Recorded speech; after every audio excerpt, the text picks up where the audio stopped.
G'day guys, Skids here and welcome to another commentary. Today we're going to be talking about the PlayStation 4. I've made previous commentaries about the PlayStation 4 and how excited I am for it, but today I wanted to... it's been a little while actually since I've been looking for news and things about the PlayStation 4, but today I just had a quick little browse on the internet and I saw four pretty interesting topics that I thought I'd cover today. Firstly, the release date, which is a big thing that I'm sure a lot of you guys out there are really eager to hear when it is.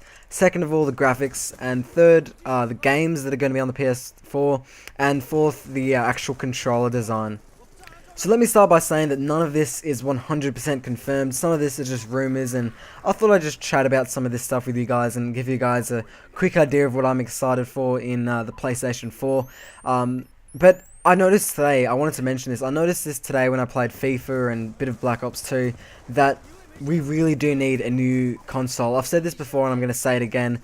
The PS3 and the Xbox 360 are really outdated, and I think it's time that they hurry up and bring out the PS4 because games just aren't fun anymore. Well, aren't as fun anymore because they're just really repetitive and the graphics aren't that good and the physics are outdated. Everything is outdated and they just have low capabilities now. So I think it's about time we get a new PS4, a new generation in gaming, and I think it's much needed.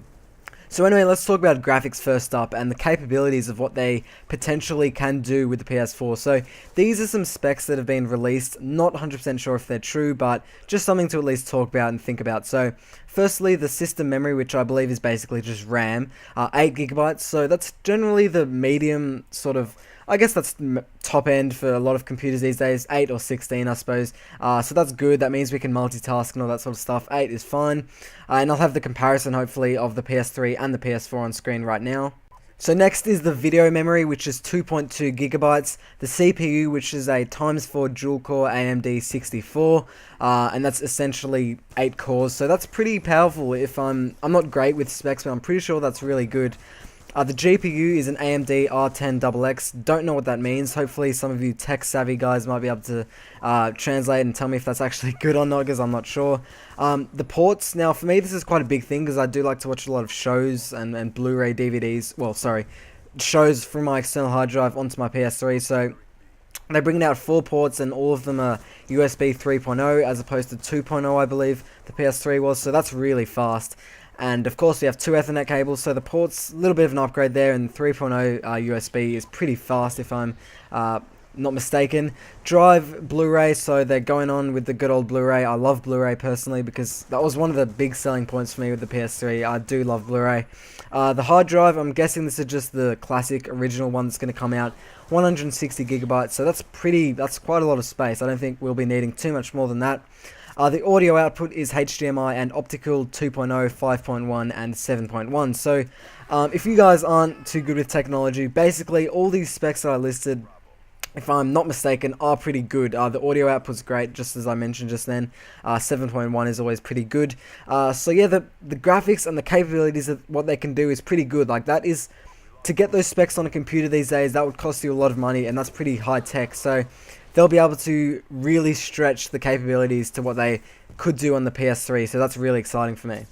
So now that we've gone through the graphics and the capabilities, which for me is the main thing that excites me about the PS4, let's go through the actual games that I hope will be on the PS4. Firstly, I'm not sure, but I really do hope that the PS4 will be able to run PS3 games, so that just in case I want to go back for good old time's sake and play, say Modern Warfare 2, I can just play that on the PS4. That'd be a bit of fun, so hopefully they allow that. But yeah, a few games, just to mention a couple or a few. The new COD, I guess that's Modern Warfare 4. That could be released on the PS4 for all we know. Battlefield 4, Fallout 4, Uncharted 4. Jesus, all 4, isn't it? PlayStation 4 and all these other 4 games. But yeah, all these awesome sequel games hopefully might be released on the PlayStation 4 because, yeah, those are definitely awesome games, and I just think good games like even FIFA 14, as long as that's got a new updated engine, I think that game will start being fun again. Games will start being really fun again, and yeah, that's basically all I want to touch on with games. Obviously they'll be able to do a lot with games when the PS4 comes out, and I'm sure they're already employing really good developers to design specifically for the PS4, because we did know that they tended to port games from the PS3 and the Xbox to the PC, thereby making the PC version a lot worse than it could potentially be. So now they'll actually be able to make it ported onto the PS4 and it'll actually be good.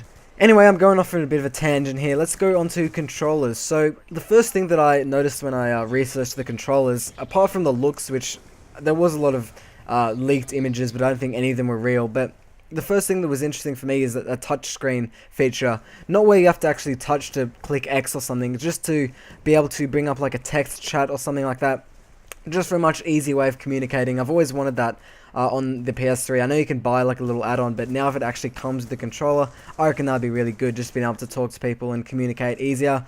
I can't talk too much about controllers, but I do know that it will look a lot different to the PS3 one, but I'm pretty sure they're staying to the good old, X, squared, triangle, circle, and all that sort of stuff. So I've always loved the PS controllers, so I really do hope they stick to the good old X, triangle, square, and circle. Nearly forgot which one there. But anyway, let's move on to the last topic, and that's the release date. So this is the thing that I'm sure a lot of you guys are keen to hear about. Of what I can tell so far, people are guessing between around July and December of 2013. I wouldn't guess any later. I really hope that they don't do it any later. I'm thinking personally probably November of this year, because it's been under development, we can assume, ever since, the PS3, maybe a year after the PS3 came out. You can assume that it's been under development since then. So I'm assuming that they're now down to the final touches and stuff like that. So that's basically it for this video, guys. I think gaming's going to get awesome once again when the PS4 comes out. I really can't wait for it. If you enjoyed this video, then let me know. I will hopefully make more PS4 videos as the information gets released. But yeah, once again, I just think that until the PS4 comes out, gaming will just never be as good. Even though games like GTA 5 are coming out, they just won't look as good as they could in a year's time when the PS4 is out. So hopefully you guys enjoy the video, and yeah, I'll see you guys later.